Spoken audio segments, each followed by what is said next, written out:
Have the whole world pray for this which is going on today and in California, because what happens in California will release a spirit that is more demonic than Islam, a spirit of lawlessness and anarchy, and a sexual insanity will be unleashed into the earth. We beg you, pray for California elections. Pray that God would break in with yes on 8. Do you think that this initiative process, we're going to get fatigue on it? Because a number of these are just going down, down, down. Whether, you know, victims' rights, prisoner rights, with the exception of the chickens' rights, it seems like everything is pretty much going down. Are voters tired of having to go? You know, we talk about this every election year, and some people get aggravated that we have this. They think that we have this initiative process because the legislators don't do their job. I think we may have done a news story on this earlier in the evening. The reason we have the initiative process historically is because at a different time in California history, when the robber barons, who had universities that I won't mention, named after them, controlled things in this state, they were very influential with the state legislature, and the whole purpose of the initiative process was to allow voters to get around people who were basically wealthy and powerful and controlled. But now we have wealthy, powerful people putting initiatives on the ballot. We've gone to the place now, you're right, Phil, where it's too easy to change things, and the legislature frankly avoids a lot of tough questions and says do it in the ballot initiative process instead. And so we get campaigns that reduce messages that are for issues that are very complicated to simple negative attack ads and sometimes conflicting messages from people that confuse voters. Looking at the ads on all of these propositions, whether they were energy or same-sex marriage, how much did you watching see was based on fact and how much was on emotions? Well, I think a lot of them were based on emotions. Even the stuff that seemed like it was fairly straightforward, for those things that did have campaign funding. Now, let's be clear about that too. Not all of these ballot initiatives had money for expensive advertising campaigns. I think the notable ones, obviously, were Proposition 8, which leads the pack nationally, not just in California, but also the abortion parental notification. That's an emotional issue. I think as you go and look at the Victims' Bill of Rights, that proposition. Again, Mark Klass and the others, you know, sort of re-injecting themselves into California politics. Those are all pathos, emotional ads. And as you said, probably one of the most emotional is Proposition 8, gay marriage. And joining us, we have Ladoris Cordell, our resident judge and legal expert. Ladoris, good evening. Quick question. Proposition 8, if it does pass, yes, I imagine one group or the other is going to take this straight into the courts.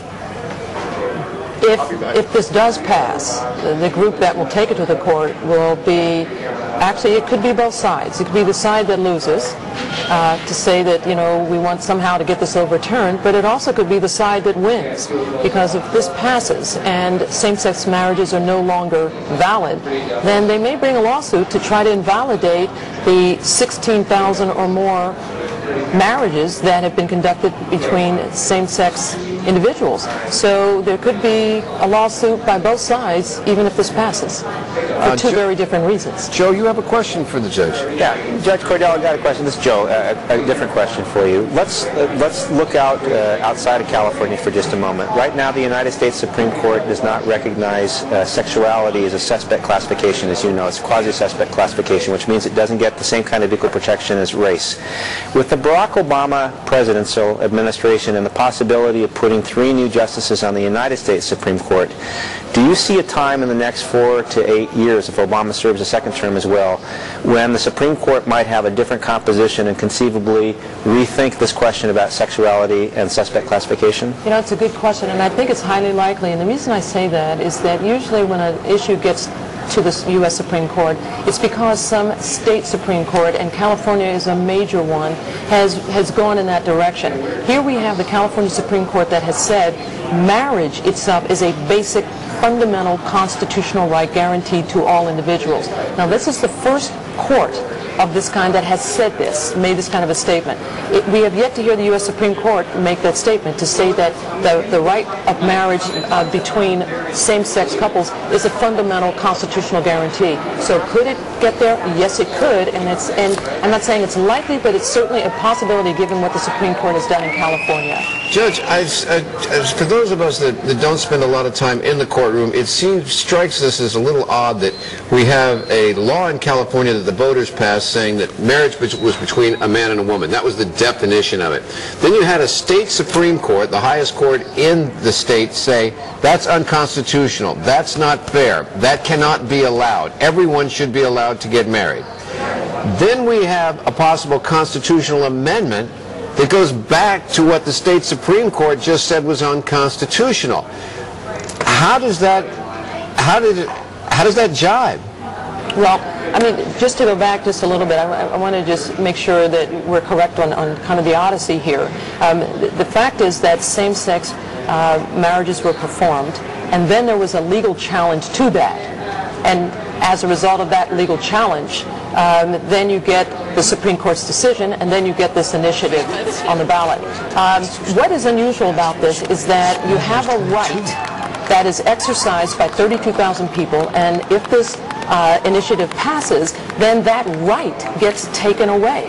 But Judge, originally Californians said a few years back they defined at the ballot box marriages between a man and a woman. And then Gavin Newsom in San Francisco said, I'm going to marry people no matter what. Right. And that was how we got to the challenge. Right, and that's how we finally got this to go to the California Supreme Court. And that's true. So what I'm saying is what's unusual about this is that there is a right, because the California Supreme Court said there's a right, and as a result of that, all these people exercise that right. And then if this proposition passes, that right no longer exists. The right gets taken away, and that's highly unusual.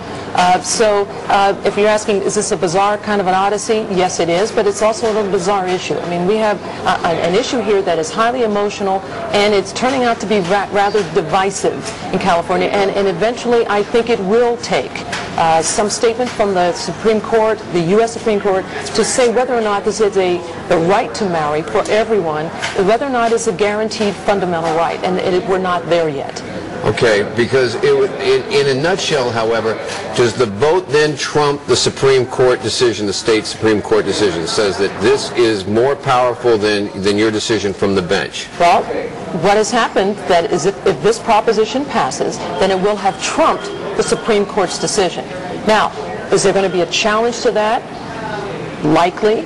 Will it succeed? We don't know. So the answer to your questions is maybe, and maybe it will be that the electorate is going to trump what the Supreme Court does. We don't know. There are going to be legal challenges down the road, I think, whatever happens with this proposition.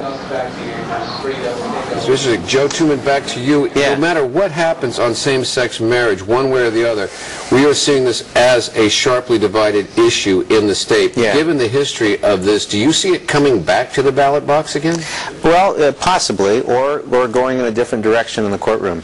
At the end of the day, Phil, one thing that people, even if this goes down to defeat, in the No on campaign community can take solace in tonight, and we're not saying that it's going to go down, or that it's going to win, but let's just assume hypothetically that it did.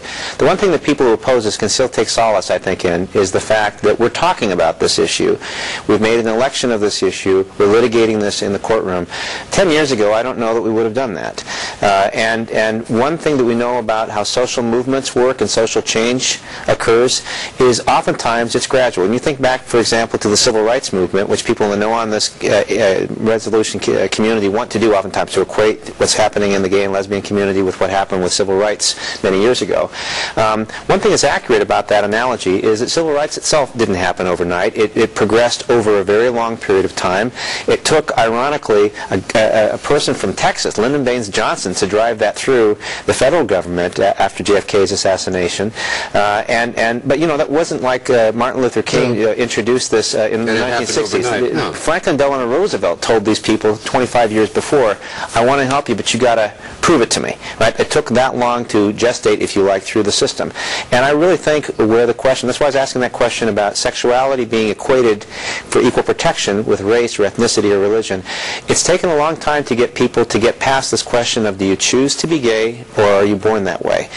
That's key in this debate as far as the Supreme Court is concerned, because race, ethnicity, things like that are what we call immutable characteristics of things you can't change about yourself. If you choose to do something, that's a different thing. And where sexuality is concerned, that's always the reason that courts and judges that don't want to change the law have given as an excuse not to equate sexuality with race. If we get a new composition of the court, they may look at this differently, but honestly, it's probably going to take several years to get this kind of change nationally that will make everybody happy. If they're even happy then. If they're even happy Because then. not everybody is going to always be. That's the nature of politics. Yeah.